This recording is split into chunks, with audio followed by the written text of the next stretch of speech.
আল্লাহ বলল, বান্দা বাঙালি মুসলমান তোমরা দুধ খাও, আর নরেন্দ্র মোদী মুদ খায়। কথা বলেন, আমি কি বেশি বললাম না বাস্তব? আচ্ছা বলেন তো, দুধের মধ্যে ভিটামিন না মুতের মধ্যে ভিটামিন? আরে কত বড় বলদের ঘরের বলদ, আমরা দুধ খাইয়া হিষ্টবিষ্ট হচ্ছি, আর বলদ মুদ খাইয়া নাকি আমগুলোকে ফাইট করব। আনোয়ারের ভাই জানোয়ার। কথা বলেন ঠিক কি না? এরপরে আল্লাহ পাক দেখেন কি করলেন। আল্লাহ বললেন, মুসলমান তোমরা গরুর গোশত খাও, গাভীর গোশত খাও, ঠিক কি না? আর ওদেরকে বলল তোরা গোবর খা। এবার বলেন, আমরা গোশত খাই আর ওরা কি খায়? গোবর খায়। আমরা গোশত খাইলে যে শক্তি এনার্জি আসে, গোবর খাইলে এনার্জি হয়? এই গাভীর মুত খাইয়া আর গোবর খাইয়া আমাদের সাথে ফাইট করতে চায়। কথা বলেন ঠিক না? নরেন্দ্র মোদী আমার বাংলাদেশে 18 কোটি তৌহিদি জনতার 36 কোটি হাত। কত কোটি? 36 কোটি হাত। আমরা শুধু মুসলমান না, আমরা বাংলাদেশের মুসলমান। আমরা 1952 সালে ভাষার জন্য জীবন দিয়েছি। আমরা 1971 দেশের জন্য জীবন দিয়েছি। আমরা 2024 5ই আগস্টে আবারও জীবন দিয়ে বাংলার জমিনকে দ্বিতীয়বারের জন্য স্বাধীন করেছি। আমাদেরকে দমিয়ে রাখতে পারবে না। নরেন্দ্র মোদী শুনে রাখো, 18 কোটি মুসলমানের 36 কোটি হাত, একটা হাতে এক একটা লাঠি দিয়ে এমন পিটান পিটাবো, বাপের নাম মনে থাকবে না। আপনারা ঘুমিয়ে গেছেন? একটু নারায় তকবীর দিলে গুনাহ হইব? এই ইমানদার যুবকেরা কেউ নাই না? আমাকেই বলতে হবে নারায়ে তাকবীর, লিল্লাহে তাকবীর। আল কোরআনের আলোক, আল হাদিসের আলোক, কোরআন হাদিস যেখানে, আলেম ওলামা যেখানে, আমার নেতা তোমার নেতা। মাঝখানে ব্রেক ফেল। মাঝখানে কি ব্রেক? Hydraulic break. আমার নেতা তোমার নেতা কোন নেতা? কারণ আমরা তো জানি নেতা মানে হলো মুস হবে এই বড় বড় লম্বা, আর ভুঁড়ি থাকবে কমপক্ষে 2.5 হাত উঁচা। নেতার ভুঁড়ির ধাক্কাই যেন দরজা খুলে যায়। এই হলো আমাদের দেশের নেতাদের অবস্থা। কথা বলেন ঠিক কিনা? আর এরপরে নেতা থাকবে বড় বড় গাড়ি আর বড় বড় বাড়ি। এলা নিজের টাকাই হোক আর পাবলিকের টাকাই হোক। কথা বলতে হবে ঠিকই না? পর্যন্ত কোরআন ও হাদিসের আলোচনা বলা এবং আমাদের শ্রবণ করার সুযোগ তৈরি করে দিলেন সেই আলীশান দরবারে সকলে বলছি আলহামদুলিল্লাহ। সেই সাথে অসংখ্য দরুদ, অজস্র দরুদ বর্ষিত হোক যিনি সর্বকালের সর্বযুগের সর্বশ্রেষ্ঠ মহামানব, যিনি মানবতার মহান বন্ধু, যিনি মানবতার মহান শিক্ষক, যিনি আশরাফুন নাস, তিনি আশরাফুল আম্বিয়া, সাইয়্যিদুল মুরসালিন, ইমামুল মুরসালিন, রাহমাতাল লিল আলামিনের শানে আপনার আমার হৃদয়ের ভিতরে যতটুকুন বিনম্র শ্রদ্ধা ও ভালোবাসা আছে সবগুলো উজাড় করে দিয়ে বলছি সাল্লাল্লাহু আলাইহি ওয়াসাল্লাম। ভাই আজকের এই মাহফিলে এসে আপনারা খুব বেজার, খুব কষ্ট হচ্ছে। শীত খুব বেশি। শীত যদি বেশি হয়ে থাকে তাহলে আমি বলবো যে প্রচণ্ড শীতের কারণে হযরত আজরাইল 1 সপ্তাহ গাজীপুরে ঢুকবে না, টুকেও আসবে না, এমন কোন নিউজ টিউনির অফিস থেকে আসছে। শীত খুব বেশি, প্রচণ্ড শীত। শীতের কারণে আমাদের দেশে সব কিছু অচল হয়ে গেছে। আমি তো আজকে দেখলাম গাড়ি ঘোড়া চলছে না, মেল ফ্যাক্টরি সব বন্ধ। শুধু তাই না, টয়লেটে যাও বন্ধ করছে পাবলিক। বলেন বন্ধ আছে? বন্ধ আছে। তাহলে সব যদি চলে, মাহফিল কেন চলবে না? কথা বলতে হবে, ঠিক না? সব চলবে, প্রাইমারি স্কুল চলবে, হাই স্কুল চলবে, জাতীয় বিশ্ববিদ্যালয় চলবে, ইউনিভার্সিটি চলবে, মেয়ের কারখানা চলবে, বাজার ঘাট, মাঠ ঘাট ইত্যাদি সব চলবে। শুধু চলবে না তাফসিরুল মাহফিল, কারণ প্রচন্ড ঠান্ডা, ঠিক না? এবার বলেন, প্রচন্ড ঠান্ডার কারণে আজরাইল আসলো আর আপনাকে বললো যে ভাই খুব ঠান্ডা তো আমি চলে গেলাম, এই সুযোগ দেবে আপনাকে? আর এমন একজন মানুষের নাম বলেন যাকে আপনি সবচাইতে বেশি ভালোবাসেন, আপনি মরে যাওয়ার পরে উনি আপনাকে ভালোবেসে এই প্রচন্ড শীতের কারণে আপনার এই এসি গাড়ির ভিতরে ঢুকাইয়া 3 মাস রেখে দিবে? আছে সুযোগ? আছে? যতই শীত হোক না কেন, যদি আজরাইল আসে যেতেই হবে। কথা বলেন ঠিক কিনা? সুতরাং শীতের অজুহাত দিয়ে যারা ঘরে বসে থাকে, কোরআনের কথা যাদের ভালো লাগে না, কোরআনের আলোচনা যারা শুনতে চায় না, ওয়েট এন্ড সি, অপেক্ষা করো, তোমার কান তোমার বিরুদ্ধে সাক্ষী দিবে। কথা বলতে হবে, ঠিক কিনা? সম্মানিত ভাইয়ের আমার, আমি আপনাদের সামনে ছোট্ট 2টি বিষয় নিয়ে আলোকপাত করার জন্য চেষ্টা করব। আল্লাহ রাব্বুল আলামিন যেন আমাদের সকলকে বোঝার তৌফিক দেন। জোরে বলি আমিন। একটু বুঝে শুনে আমল করার জন্য আল্লাহ পাক যেন আমাদের সকলকে তৌফিক দেন। জোরে বলি আমিন। আমরা ইতিপূর্বে শুনেছি এবং কোরআন ও হাদিস দ্বারা প্রমাণিত, সমস্ত নবীরা ইয়া নফসি ইয়া নফসি করবে। কথা বলেন ঠিক কিনা? বিশ্বনবী মুহাম্মদুর রাসূলুল্লাহ সাল্লাল্লাহু আলাইহি ওয়াসাল্লাম তিনি বলছেন, ওয়া ইয়াউমাল কিয়ামাতি আদামু সাফিয়ুল্লাহ ইয়া নফসি ইয়া নফসি, ওয়া ইয়াউমাল কিয়ামাতি মূসা কালিমুল্লাহ ইয়া নফসি ইয়া নফসি। একটু ভালো করে শুনতে হবে। ওয়া ইয়াউমাল কিয়ামাতি মূসা কালিমুল্লাহ ইয়া নফসি ইয়া নফসি, ওয়া ইয়াউমাল কিয়ামাতি ঈসা রূহুল্লাহ ইয়া নফসি ইয়া নফসি, ওয়া ইয়াউমাল কিয়ামাতি মুহাম্মাদুর রাসূলুল্লাহ সাল্লাল্লাহু আলাইহি ওয়াসাল্লাম ইয়া হাবলি ইয়া উম্মতি। জোরে বলেন ঠিক কিনা? বিশ্বনবী বলেন, কাল কিয়ামতের মাঠে কঠিন মুসিবতের দিনে আদম নবী থেকে শুরু করে ঈসা রূহুল্লাহ পর্যন্ত সমস্ত নবীরা বলবে ইয়া নফসি ইয়া নফসি। এর অর্থ হলো আল্লাহ আমাকে বাঁচাও, আমাকে বাঁচাও। কোরআনুল কারীম বলছে এইভাবে, ওয়া উম্মিহি ওয়া আবিক ওয়া সাহিবাতিহি ওয়া বানিক লিকুল্লি ইমরিইম মিনহুম ইয়াউমাইযিন শাআনুন ইউগনি। আল্লাহ পাক বলেন, ওয়া উম্মিহি ওয়া আবিক, তোমার মা তোমার বাবা, এই পৃথিবীর জমিনে মা বাবার থেকে আর আপনাকে আমাকে কেউ ভালোবাসতে পারে না, বাসতেও পারে না, বাসবেও না। আর যারা ভালোবাসে প্রত্যেকেই হলো স্বার্থের জন্য। কথা বলেন ঠিক কিনা? প্রত্যেকটা স্বার্থের জন্যই আপনাকে আমাকে ভালোবাসে। বন্ধুরা আমার, আজকের পৃথিবীর জমিনে আপনার পিছনে হাজার হাজার গাড়ি, আপনার পিছনে স্লোগান আছে না ভাই? ঝন্টু ভাই যেখানে, কথা বলেন, আমরা বলি না ঝন্টু ভাই যেখানে, শান্টু ভাই সেখানে।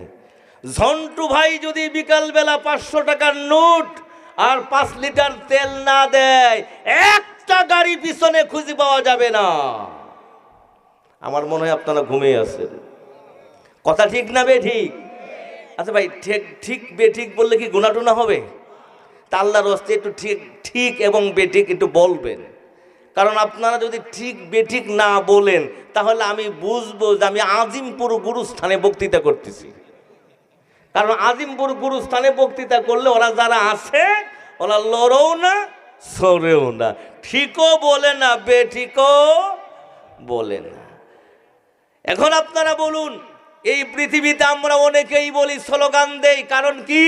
ঝন্টু ভাই যেখানে শান্টু আছে। কারণ কি? লাভটা কি? লাভ হলে এই স্লোগান দিলে কমপক্ষে 500 টাকার নোট, 4 লিটার তেল। কথা বলতে হবে। এই 500 টাকার জন্যই বাঙালি স্লোগান দেয়, ঝন্টু ভাই যেখানে আমরা আছি সেখানে।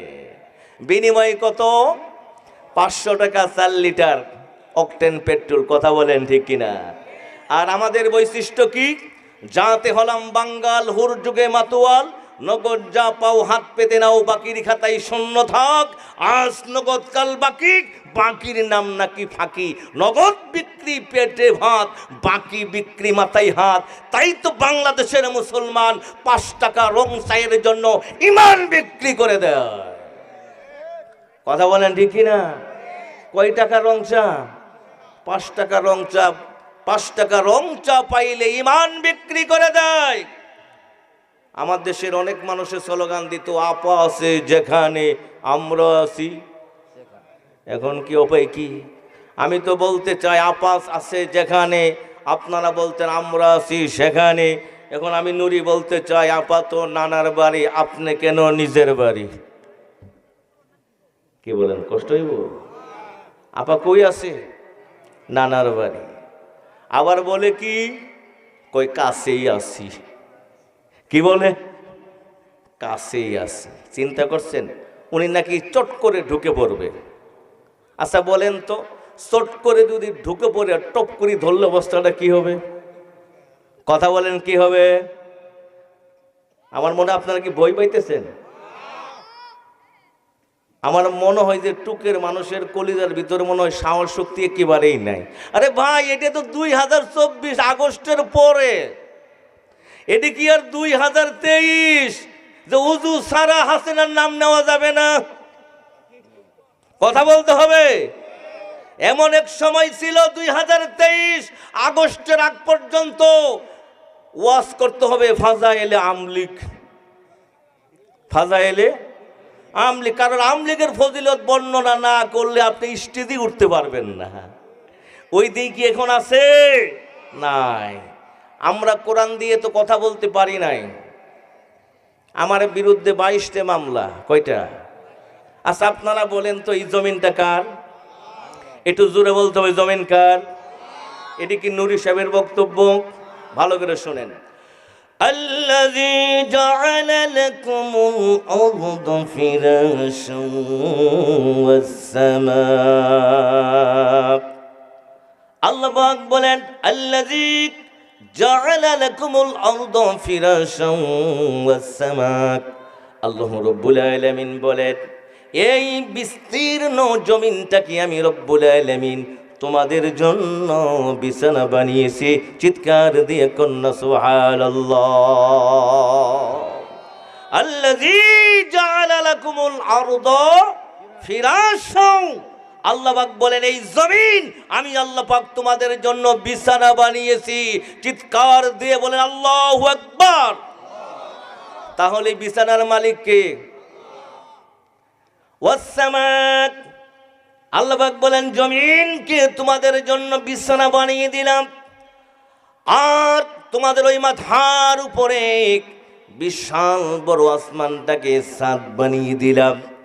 শুধু তাই নয়, আল্লাহ পাক বলেন, একটা না দুইটা না, ওয়া বানাইনা ফাওকাকুম সাবআন শিদাদা। আল্লাহ পাক বলে, বান্দারে তোমাদের জন্য জমিনটাকে বিছানা বানিয়ে দিলাম, আর তোমাদের মাথার উপরে স্তরে স্তরে মজবুত আকারে 7টা আসমান বানিয়েছি। চিৎকার দিয়ে বলেন আল্লাহু আকবার। এবার টুকের ভাইয়েরা একটু বুদ্ধি করে উত্তর দেন। ফিরাস সামা, এই জমিন আল্লাহ বানিয়েছেন, আসমান আমার আল্লাহ বানিয়েছেন। তার মানে এই জমিন পূর্বে পশ্চিমে উত্তরে দক্ষিণে আসমান, জমিনের পরে কোন কথাটা? আসমান। তার মানে আসমানের এরিয়া যত দূর, এটা আমার আল্লাহ সৃষ্টি করেছেন। কথা বলেন ঠিক কিনা? তাহলে এখন জমিন বানাইলেন আল্লাহ, আসমান বানাইলেন আল্লাহ। এখন কেউ যদি বলে এটা আমার বাবার দেশ, কেউ যদি বলে এটা আমার স্বামীর দেশ, এটা কি মেনে নেওয়া যায়? কথা বলতে হবে, মেনে নেওয়া যায়? এই জমিনের মালিক কে? তোমার মতো সলমদ্দি জমিন তো দূরের কথা, একটা মশা বানাইতে পারবা?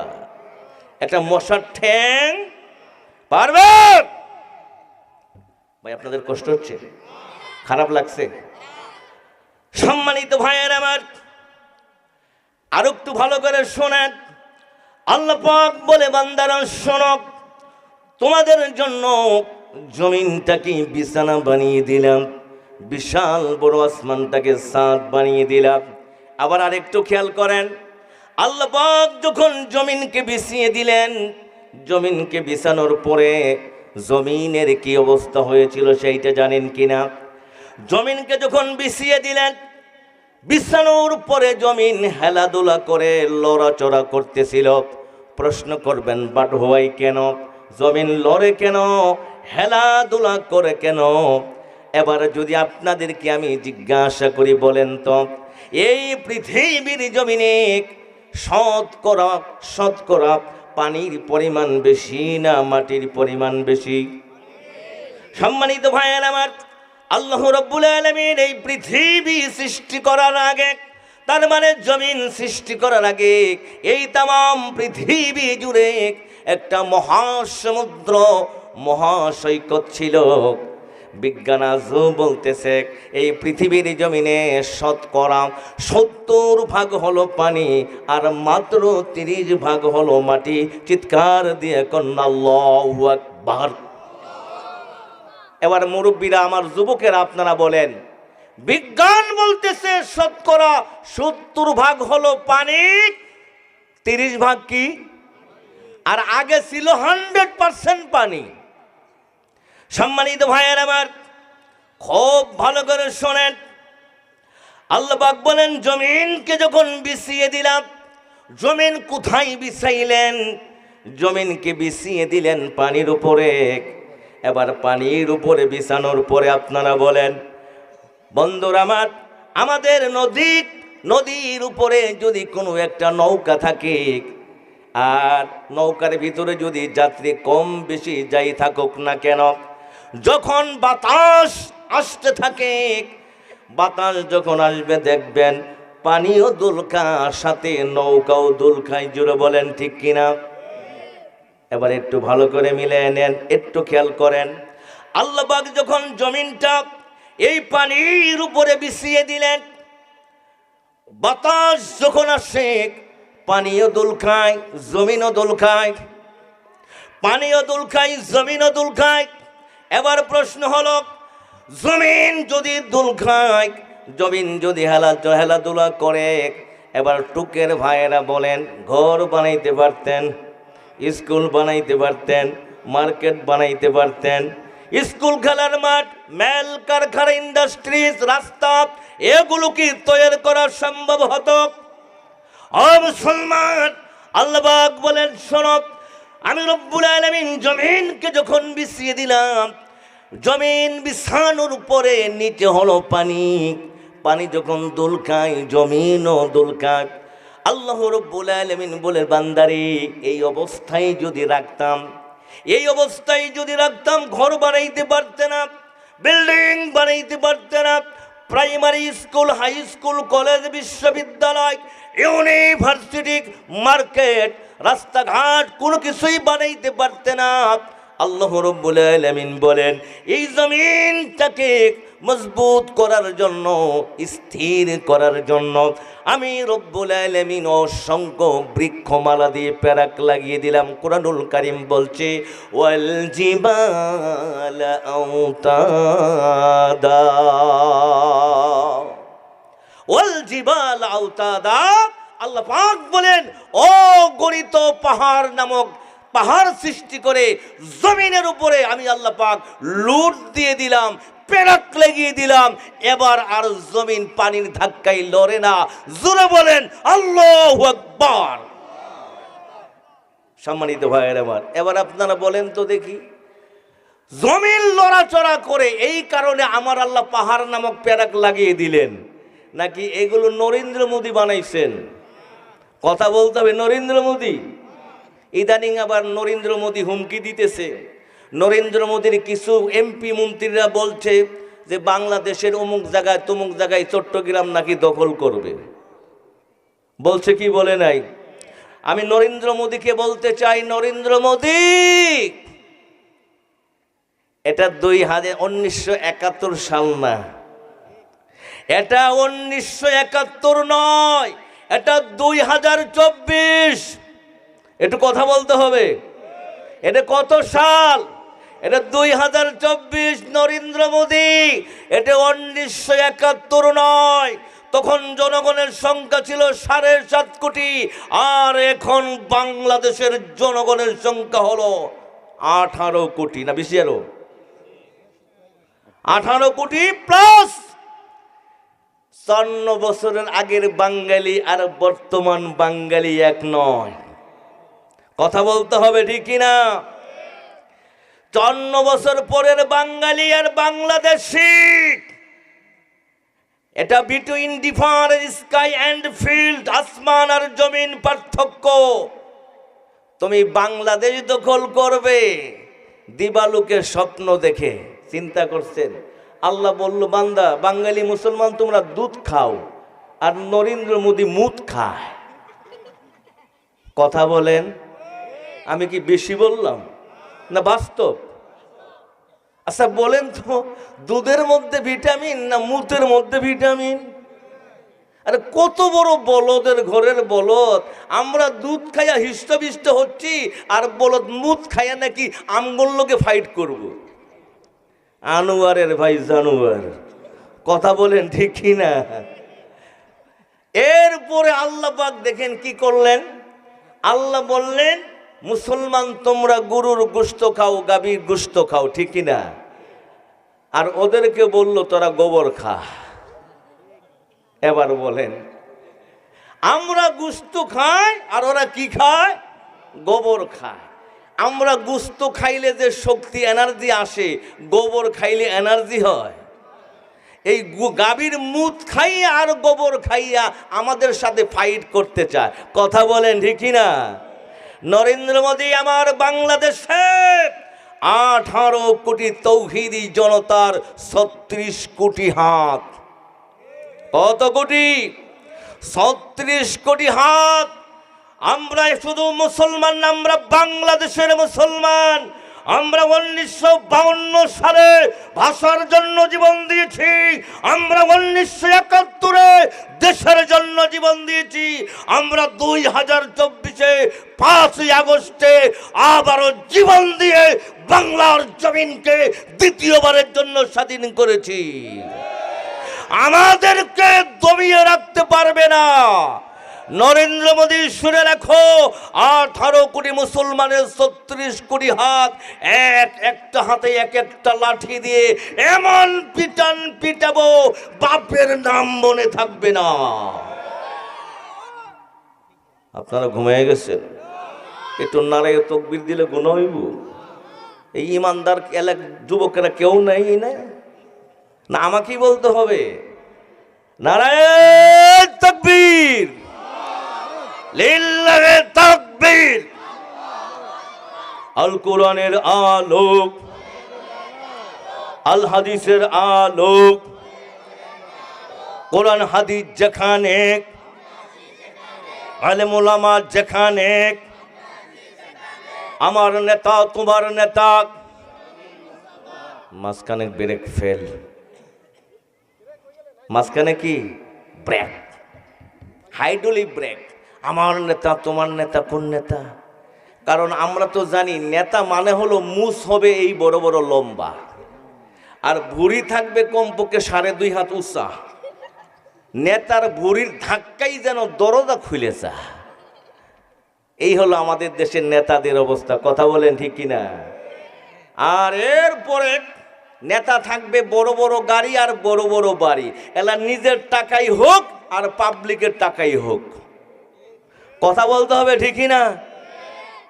এই দেশে উনি সবচেয়ে বড় নেতা, যিনি 52টা মার্ডার কেসের আসামি। কথা বলতে হবে। আর এই বাংলাদেশের টাকা যে যত বেশি বিদেশে পাচার করতে পারবে, উনি নাকি বেশি দেশপ্রেমিক। কথা বলেন ঠিক কিনা? এরা কি দেশপ্রেমিক না? এরা ডাকাত, এরা ডাকাত, এরা মাফিয়া। বাংলাদেশের কোটি কোটি টাকা যারা পাচার করেছে, এরা বাংলার জমিনকে ভালোবাসতে পারে না, বাংলাদেশকে ওরা ভালোবাসে না, বরং ওরা ডাকাত, ওরা মাফিয়া। জুড়ে বলেন ঠিক কিনা? ওরা ভালোবাসে কি জানেন? বাংলাদেশের 2টা জিনিসকে ভালোবাসে। একটা হলো দেশি মুরগি। কথা বলতে হবে। 1 নম্বরে দেশি মুরগি, আর 2 নম্বরে বাংলাদেশের অর্থ আর টাকাকে। মুহূর্তেও তারা এই দেশকে ভালোবাসে না। ভাই আপনাদের মনে হয় কষ্ট হইতেছে, খারাপ লাগতেছে? আচ্ছা বলেন তো, সুরকে কেউ সার বলে? সুরকে কি বলতে হয়? বলদকে কি বলতে হয়? মাং সাকিতানিল হাক্কি কানা শাইতানি দরুরা। রাসূল বলেন যে কথা বলার সময় সত্য বলে না, সে কিন শয়তান, বোবা শয়তান। কথা বলেন ঠিক কিনা? আপনারা বলুন, আমার দেশে যারা জাতিকে ধোঁকা দিয়ে বোকা বানায় বলে, ভাইয়ের আমার, বোনের আমার, আমাকে নির্বাচিত করেন, রাস্তা করব, এই করব, সেই করব, 2 তলা পুকুর দেব, এরপরে সেমিডেল ল্যাব তোষক দেওয়া হবে। একবার নির্বাচন করলো, এক ঠেলাই 15 বছর। কথা বলেন ঠিক কিনা? যেই লোকগুলো বলে আমরা দেশকে ভালোবাসি, আমি আল্লাহর জাতের কসম খেয়ে বলছি, আপনারা মনে করবেন না আমি ফিটার খাওয়া বক্তা, না। 1998 সাল থেকে বক্তৃতা করি, 26 বছর রানিং। 26 বছর যাবৎ শুধু বক্তৃতাই করি। বাংলাদেশের টেকনাফ থেকে তেতুলিয়া, রূপসা থেকে পাথরিয়া, রাজনীতি, অর্থনীতি, সমাজনীতি, নেতা চামচা কাকে বলে সব বুঝি, সব দেখেছি। আপনারা বলুন, এই দেশে এমন নেতা আছে যারা বড় একটা পাত দিলে পরে ইন্ডিয়ায় গিয়ে চিকিৎসালয়। কথা বলতে হবে ঠিক কিনা? ওরা বাংলাদেশের চিকিৎসা পছন্দ করে না, বাংলাদেশের ঔষধ পছন্দ করে না। ওদের গায়ের পোশাক প্রত্যেকটা ইউরোপ আমেরিকা থেকে মার্কেট করা। তাহলে আবার বলুন, যারা বাংলাদেশের পোশাক পছন্দ করে না, যারা বাংলাদেশের চিকিৎসা পোশাক পছন্দ করে না, যারা বাংলাদেশের কোনো কিছুই পছন্দ করে না, যাদের ছেলে মেয়ে সব বাইরে পড়ালেখা করে, আর আমাদের বেকলগুলি রাস্তায় গিয়ে গুলি খেয়ে মরে।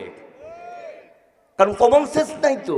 কারণ নেতার ছেলে নেতা হবে, আর প্রজার ছেলে সারা জীবন প্রজাই থাকবে। কথা বলেন দেখি না? এই জন্য নেতাদের ছেলে থাকবে Europe America France Italy German, আর আপনার ছেলে আমার ছেলে রাস্তায় গিয়ে বলবে জন্টু ভাই যেখানে। কথা বলেন, স্লোগান দিবে, এরপরে পুলিশে আল্লাহর ওয়াস্তে গুলি করে মাইরে দিবে। আমি কি বেশি বললাম? এবার আপনারা বলুন, যারা দেশের টাকা বিদেশে পাচার করে, এরা কি দেশকে ভালোবাসে না টাকাকে ভালোবাসে? এরা দেশটাকে দেউলিয়া বানাইছে। এক পীর সাহেব দরবেশ বাবা 1,36,000 কোটি টাকা মারছে। কত হাজার? এই জন্য এক শিল্পী একটা গান গাইছিলেন, বলবো, আজি দেশের দুর্গতি আর যত দুর্নীতি, ওই চুরের দলে আনিছে ডাকিয়া, আরে ওই চুরের দলে আনিছে ডাকিয়া। ঠিক কিনা? মন্ত্রী থেকে শুরু করে পুলিশের দলে, মন্ত্রী থেকে শুরু করে পুলিশের দলে ঘুষের আমল জারি করছে আজব কৌশলে। একটা বিড়ির বদলে হেথাই সব কিছু মিলে, একটা বিড়ির বদলে হেথাই সব কিছু মিলে। ওরা হলো দুর্নীতির ঠিকানা, আরে ওরা হলো দুর্নীতির ঠিকানা। আজ দেশের দুর্গতি আর যত দুর্নীতি, ওই চোরের দলে আনি সে ডাকিয়া রে, ওই চোরের দলে আনি সে ডাকিয়া। মামা খালু এমপি মন্ত্রী যদি হয় আমার, হাজার খুনের খুনি আমি সাধ্যকার বাবার। মামা খালু এমপি মন্ত্রী যদি হয় আমার, হাজার খুনের খুনি আমি সাধ্যকার বাবার। আমায় ধরিবার তোরে যদি কেউ সাহস করে, চাকরি যাবে জনমের লাগিয়া, আরে চাকরি যাবে জনমের লাগিয়া। ভাই বেশি বলছি, খারাপ লাগতেছে? কিছুক্ষণ চলবে তো ইনশাআল্লাহ। চাকরি যাবে জনমের লাগে, এর কথার অর্থটা বুঝেন। এমন একটা সময় ছিল ইন্না লিল্লাহ বললে চাকরি চলে যেত। কথা বলতে হবে। আল্লামা সাইদ রহমতুল্লাহ আলাইহি ইন্তেকাল করলেন, সরকারি অনেক পুলিশ অফিসাররা ইন্না লিল্লাহ লেগেছিলেন, চাকরি চলে গেছে।